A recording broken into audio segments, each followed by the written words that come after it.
What's up guys, welcome back to the channel. In this video I'm going to clean, prep and paint the engine. Then I'm going to explain why I'm using a log manifold instead of a nice little surprise that I found.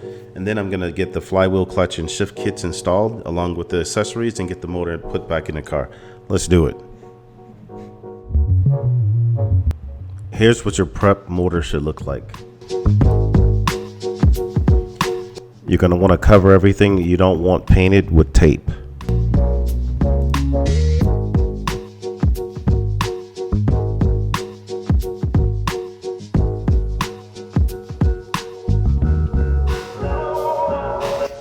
So here is the motor. It is prepped and primed.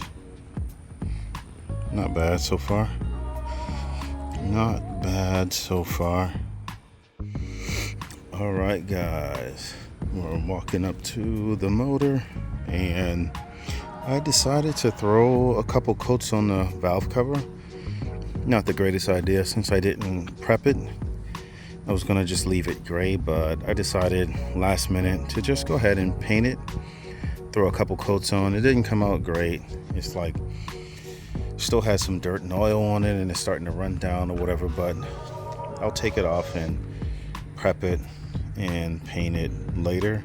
But yeah, anyway, the block itself, as you can see, it came out looking very good. Very good. I did have to modify the tucked harness for the 1000cc injectors.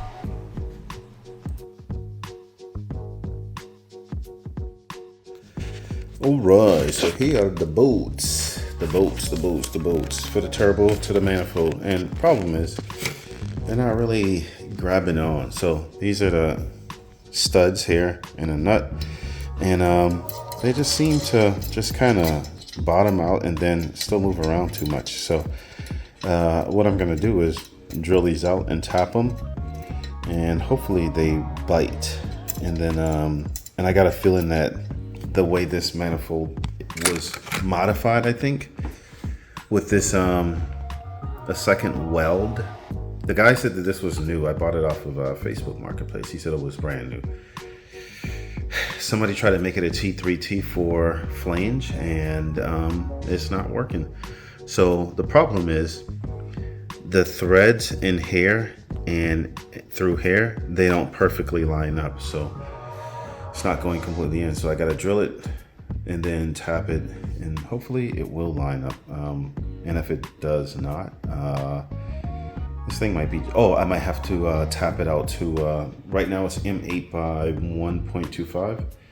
I'm gonna have to possibly send it off to a machine shop and have them tap it to I have them, but M10 by 1.25 or M10 by 1.5. I think I'm gonna go with 1.25 first, and hopefully that'll give it enough to, grab onto. We'll see. All right, guys. So here is the motor. Turbo is installed with the manifold, and it's all nice and painted, looking pretty good.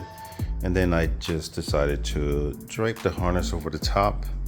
Let me zoom out a little bit. Yeah. So the harness is on, intake manifold is on. I'm waiting for this adapter to come in, but everything is looking pretty good. It looks pretty sweet for, to have a tucked system. And I'm excited. Got a little ground wire right here. And I just threw the mount on. I'm not gonna repaint the mount. The water pump housing, I cleaned all this stuff up, and I just gotta do the Honda bond and then just mount that on and put the AC back on and all that good stuff. So I'm excited to see, how it all comes out and to start getting it mounted in the car. One eternity later. All right, so here's an adapter plate that I got. This is a little ring that works with a smaller size intake or throttle body. I'm not gonna use that. And some hardware to get this mounted. And let's just see what this looks like here. Get these yep, that lines up. There it is. So that goes on just like that, and we'll be good to go. I think I need another gasket. I think I may have one. But yeah, so the throttle body is ready to go on with this little adapter here. It's starting to look like a motor. Got the throttle body and the adapter installed. Nice CNC. It's actually a pretty nice CNC.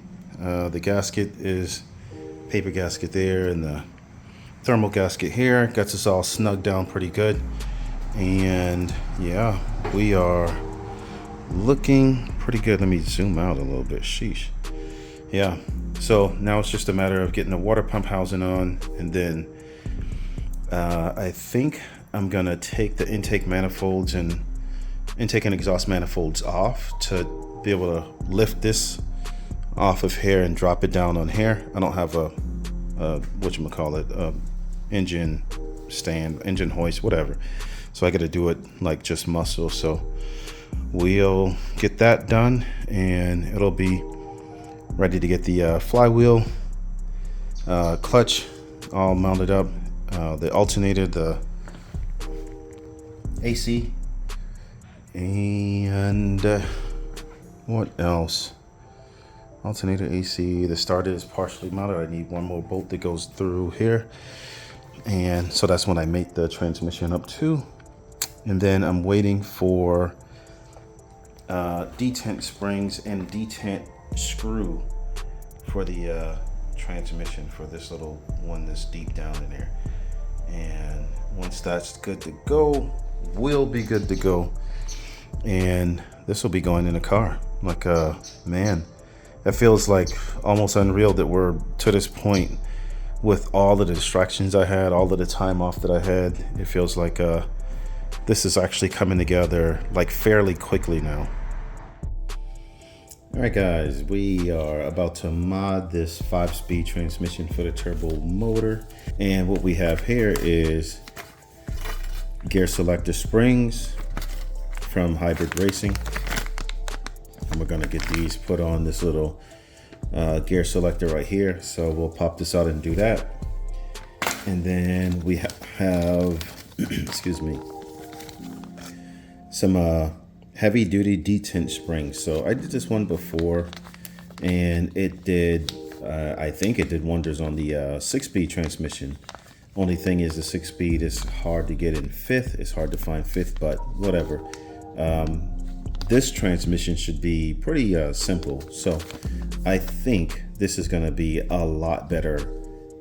This is gonna make for a lot better feel than the way this transmission was before. This was a little bit sloppy. So I'm gonna get this pack ripped open, get these 1, 2, 3 bolts. Let me zoom in a little bit on those. Yeah, right there.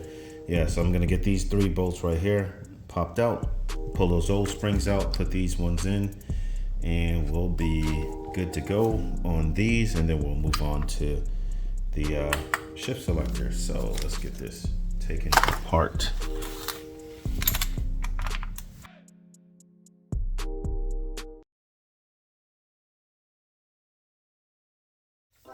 So we're just gonna make quick work of this. I was extra careful when I did this the first time. This time I'm just gonna kind of just get it done. Not really worrying about taking my time here. And the smell that comes out of the transmission, interesting. Got my little razor blade.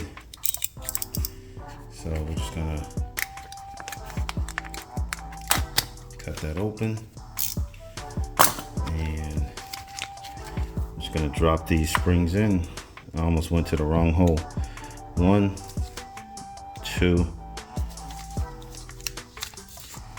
and 3, and then in the same order, 1,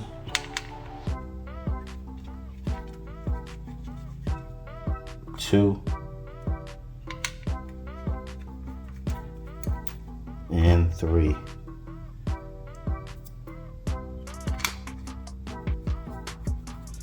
Pretty simple.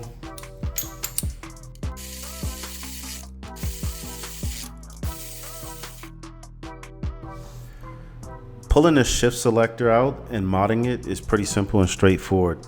There's a few good videos already available to this, so I won't spend much time on it. Well, I won't spend any time on it. What I do want to highlight is a mistake that I made, and hopefully no one else makes the same mistake. Let's get into it.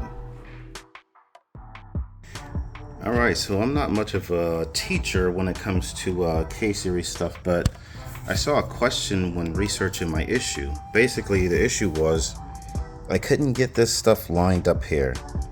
So it's lined up now, as you can see, perfectly lined up, but the only way I could get it to line up was to remove the detent springs, right? And I was trying to figure out like what was causing it to not align. And in doing so, I saw that, you know, I got one of these little bearings right here, and then I have one here, and then there's none in this one. And I was trying to figure out like what the hell is going on, like this doesn't make any sense, right? And so I have them in order sitting right here. And so this one, you got the bearing is sitting there still, and the spring is here, so that's good. The bearing is in there still, the spring is here. And then this one, the bearing is kind of jammed in there. Come on, focus, you bastard. What the? This is a digital camera, man. Come on. Okay. Yeah, so it's jammed in there, and I don't know how that could happen, but that sucks because I thought I was going to be ready to kind of get this all thrown back together, but not yet. So what I will do is just kind of put these in their respective, whoa, spring, where you think you're going? In their respective places, and just kind of leave it alone for now.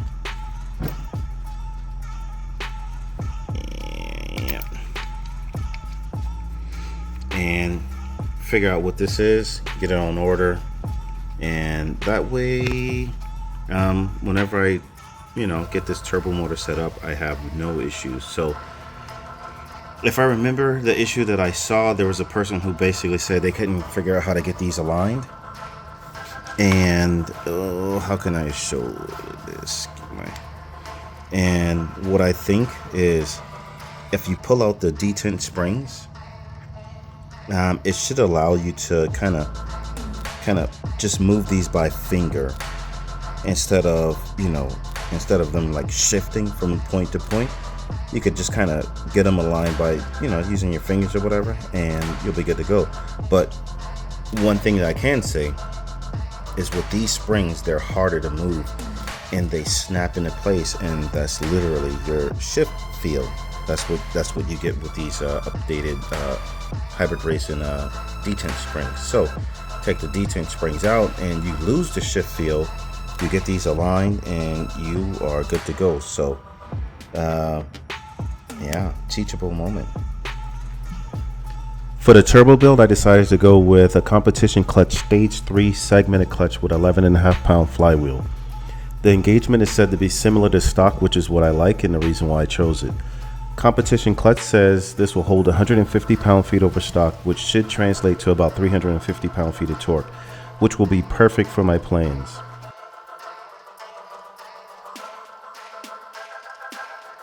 Once sorted, the Turbo Spyder will be my daily driver, and I'll take it to a few events to see how well it holds up and how quick it is.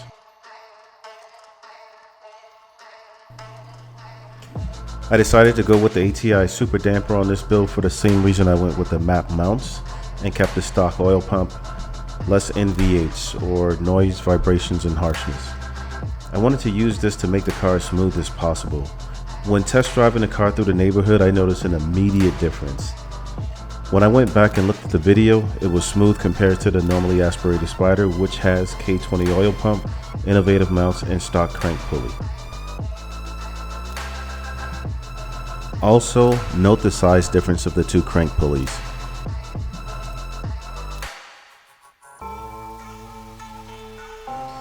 Alright, so looking at our motor ready to go in. I started to put it in last night and I realized that these hoses here are not the clamps are not big enough, so I had to go to the store and get some more clamps so that I can get these on. And that's these right here, a couple of worm clamps. So I'll get those swapped out, and then I'll get the harness put on, and then I'll start getting the motor back in the car. So everything else on the motor is ready to go, with the exception of having just got to get the harness on, get all the accessories attached, and then slide it in.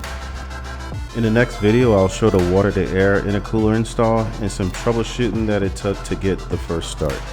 Thanks for watching. See you guys next time.